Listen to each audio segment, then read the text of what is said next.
That's it. Yeah. Yeah, look at that. Oh, you can Whoa, see that's it. me. See how good you are. Hey everyone. Junior. Yeah, check.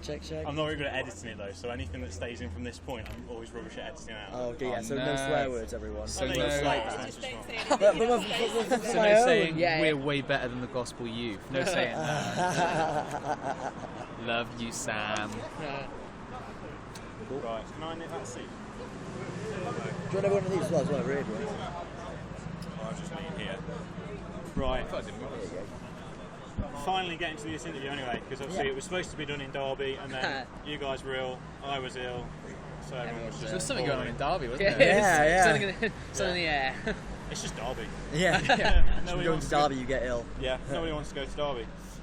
How was that tour? Because obviously, the question would have been, how's tour going? But how was that tour? It was fantastic. We had a whale of time. I really enjoyed myself. And also, it was the first time when we've been on tour when every show has felt like, well, I mean, a step up from what we'd done previously. Like, I remember us thinking that collectively, like the average of the tour, like the average show was just really kind of good. You know, we're almost not used to playing to a room full of people, so it took us by surprise a little bit, didn't it? Yeah. It was cool as well because we're always quite conscious about like who we play with because like you're around them for like whatever, and the Drill Boys were like the best dudes ever, and they were just really really cool to hang out with, and like some of the guys have come down to the show now, so like it's cool because like making those kind of connections is kind of what like being a band. It's about meeting other cool bands doing the same thing. So yeah, that was a really cool. The other dope thing as well was that on that tour, I think at least 3 times we said that's the best show we've ever done. Yeah. So like the bar kept on getting raised and they kept on getting raised. So yeah, I think that like it's a really strong, nice start to the year. Really. Was the London show much different? Because obviously, following kind of, I'm avoiding as much as I can say the word wrestling, but Go ahead. obviously We'll bleep a it lot out. of the Progress boys were kind of, Coming down promoting it and stuff like that. promoting it and stuff like that. So did it have a different feel compared to the other ones, crowd-wise? And Definitely, yeah. I think, as I said, we said, that was the best show we've ever done about 3 times during that tour. But I think that one was the one that kind of remains as the best show we've ever done. It was, it was just great to see the support from the wrestling fans. But not just that, because it's one thing to have, a following from wrestling fans who kind of, they like my wrestling, then they, get into my band and stuff like that. But they actually knew the lyrics and stuff, and it was really, it was really cool. Like we were playing to a packed out little room of people singing along to our songs, which was, I'm not scared to say it was the first time we kind of experienced that, at least to that extent. We've had it a few times this year, but that was like it was a big draw. It was only the second time we played London as well, and the first time we played with our mates in Chasing Cadence, and that was a wicked show. We had loads of fun that time and stuff, but we hadn't really done a junior London show. That was our first junior London show, so it was like the best introduction to playing like London. We were so happy with our way, and the fact that people were singing so loud and so they're really into it, weren't yeah, they? really and I mean, it did help that the Progress show was just beforehand, so they probably had a few drinks there and they were ready for a good time. So yeah, that helped. But it was awesome. I had loads of fun. I noticed tonight's show is in support of mine. Is that your guys' idea? Is it the promoter's idea? How did that kind of come about? Should we sound like we're really good and really like philanthropic and be like, yes, of course it was our idea. yes. No, it's funny because I run a non-profit based around mental health myself called Heads Above the Waves, and it's obviously something I'm really passionate about and really keen to support as well. So when it was pitched to us, this show, and the fact that it was going to be in aid of Mind as well, I thought it was a great opportunity and a show we wouldn't want to miss as well, especially because we've had such a good reaction in Birmingham before. It's always been a good city to play, and the fact that it's that, and then the opportunity to play with a few people that we met before, like the guys in Bathtub, for example, and the fact that it's in aid of Mind, it just means that it was kind of a no-brainer that we were going to do it, really. Yeah. So it looks like it's quite a varied lineup. Because isn't one of the bands kind of like a hip-hop band?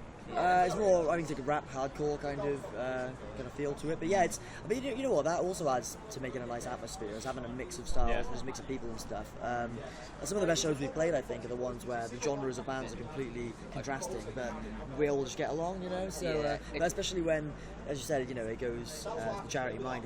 It makes it just a really nice atmosphere, and it's something that we're definitely up for supporting. And we kind of very much like the fact that we can do a show which is in aid of that.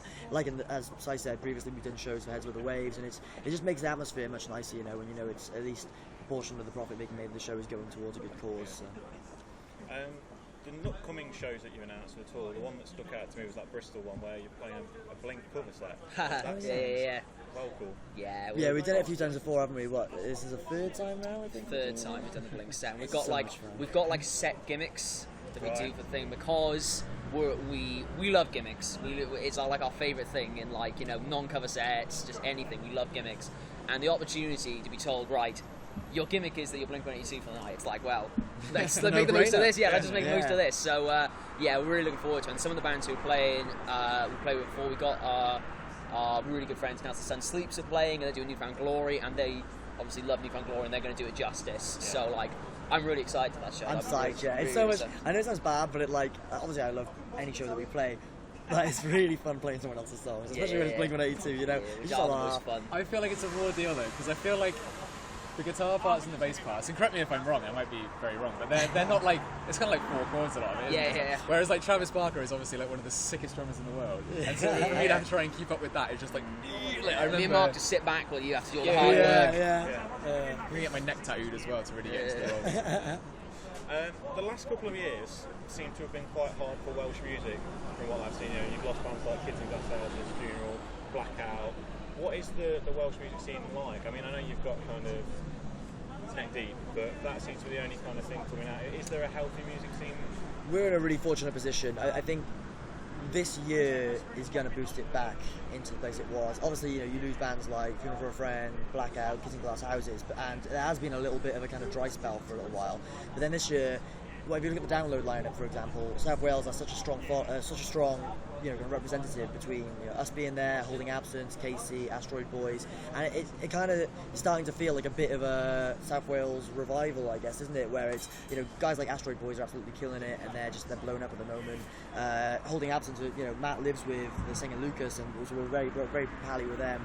And they're absolutely killing it this year. They've really got off to a good start, and it just, I don't know, that I hope at least that the South Wales scene will start to grow, you know, to the kind of position it was in a few years ago, because there is a lot of talent in Wales. It's just a shame that over the last few years it's almost been overlooked.